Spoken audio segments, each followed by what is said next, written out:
కాంగ్రెస్లో ఏం జరుగుతుంది? స్వపక్షంలోనే విపక్షం మొదలైందా?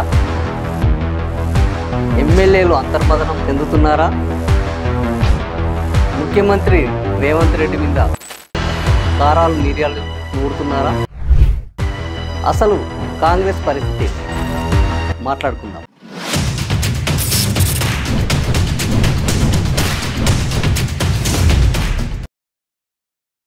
సోషల్ పోస్ట్ న్యూస్ అప్డేట్స్ కు స్వాగతం. కాంగ్రెస్ లో ఎమ్మెల్యేలు గరం మీద ఉన్నారు, ముఖ్యమంత్రి తీరు మీద గరంగా ఉన్నారు.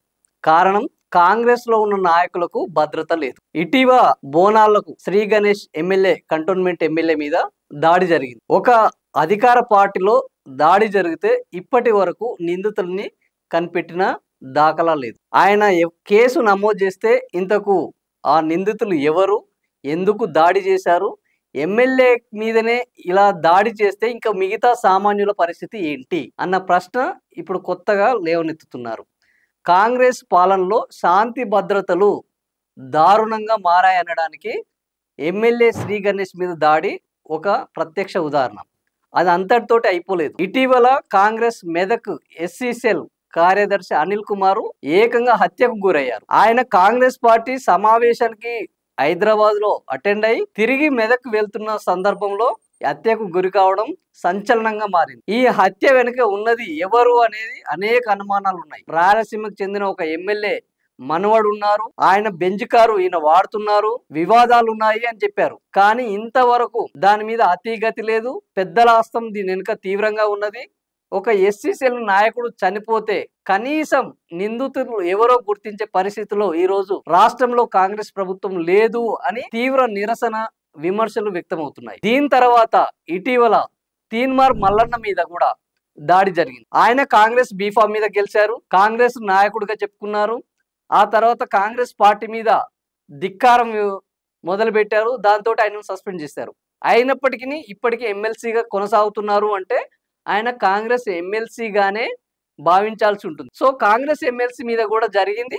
8 రోజులు అయినా ఇంతవరకు నిందితులను పట్టుకోలేదు ఆయన అని నేరుగా ప్రతిరోజు చెప్పుకుంటున్నారు. ఈ పరిస్థితిలో కాంగ్రెస్ నాయకుల మీదనే దాడులు జరుగుతున్నా కూడా ఇక్కడ నిందితులను పట్టుకోవడంలో కానీ, విచారణ పూర్తి చేయడంలో కానీ, వాళ్ళకి శిక్షలు పడడంలో కానీ కాంగ్రెస్ ప్రభుత్వంలో ఎలాంటి పురోగతి ఉండడం లేదు అన్న విమర్శలు ఎక్కువైనాయి. శాంతి భద్రతలు గాలికి వదిలేశారు. హోంమంత్రిగా ముఖ్యమంత్రి రేవంత్ రెడ్డి ఉన్నారు. హోంమంత్రిగా ముఖ్యమంత్రి ఉన్నా కూడా పరిస్థితులు ఇంత దారుణం కావడానికి కారణం ఈ కాంగ్రెస్ పార్టీ పాలనే అనే విమర్శలు ఎమ్మెల్యేలో వస్తున్నాయి. శాంతి భద్రతల విషయం పక్కన పెడితే కనీసం కాంగ్రెస్ లో మంత్రులకు, ఎమ్మెల్యేలకు కూడా ప్రైవసీ కరువైందనేది మరో కొత్త అంశం. గతంలో జరిగిన ఫోన్ ట్యాపింగ్ వ్యవహారం విచారణ కొనసాగుతుండగానే మళ్ళా కాంగ్రెస్ ప్రభుత్వంలో కూడా ఫోన్ ట్యాపింగ్ జరుగుతోంది. ముఖ్యమంత్రి రేవంత్ రెడ్డి తన కుర్చీకి ఎవరు ఎసరు పెడుతున్నారో తెలుసుకోవడం కోసం స్వపక్షంలోనే ఏకంగా మంత్రుల ఫోన్లనే ట్యాప్ చేస్తున్నారు అనేది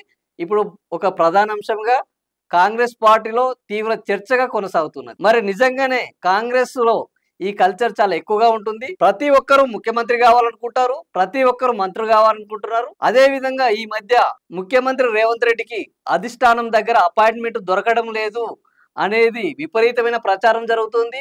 జగ్గారెడ్డికి దొరుకుతుంది, వంశీకి దొరుకుతుంది, కానీ ఏకంగా సీఎంకే కాంగ్రెస్ అధిష్టానం యొక్క అపాయింట్మెంట్ దొరకడం లేదు అంటే ఆయనను పక్కన పెడుతున్నారు అనే సంకేతాలు వస్తున్నాయన్న నేపథ్యంలో కాంగ్రెస్ పార్టీలో ఫోన్ల ట్యాపింగ్ వ్యవహారం ఇప్పుడు బయటికి రావడం, ఈ ఫోన్ల ట్యాపింగ్ వ్యవహారాన్ని మేము అధిష్టానం దృష్టికి తీసుకెళ్తానని మంత్రులు, ఎమ్మెల్యేలే మాట్లాడుకోవడం, మాకు అటు మా సెక్యూరిటీ వల్ల రక్షణ లేకుండా పోయింది, మాకు రక్షణ లేకుండా పోయింది, కనీసం ప్రైవసీ లేకుండా పోయింది. ముఖ్యమంత్రి రేవంత్ రెడ్డి హోంమంత్రి శాఖగా ఉంటూ తన పార్టీలోని వాళ్ళకే భద్రత కల్పించలేకపోతున్నారు, తన పార్టీలో ఉన్న వాళ్ళకే తమ వ్యక్తిగత ప్రైవసీ మీద అనుమానాలు వ్యక్తం అవుతున్నాయి.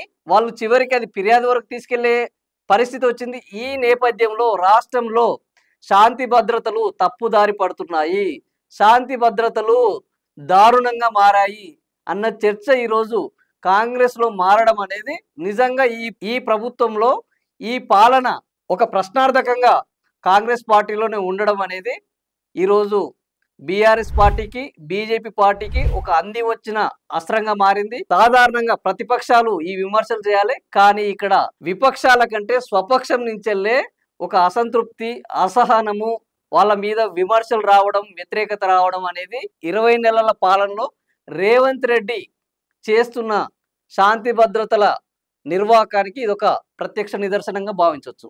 ఈ వీడియో మీకు నచ్చితే లైక్ చేయండి, సబ్స్క్రైబ్ చేయండి, షేర్ చేయండి. ఇంకా మరిన్ని వివరాలు చెప్పాలనుకుంటే మీ అభిప్రాయాన్ని కామెంట్ల రూపంలో తెలియజేయండి. Thank you for watching.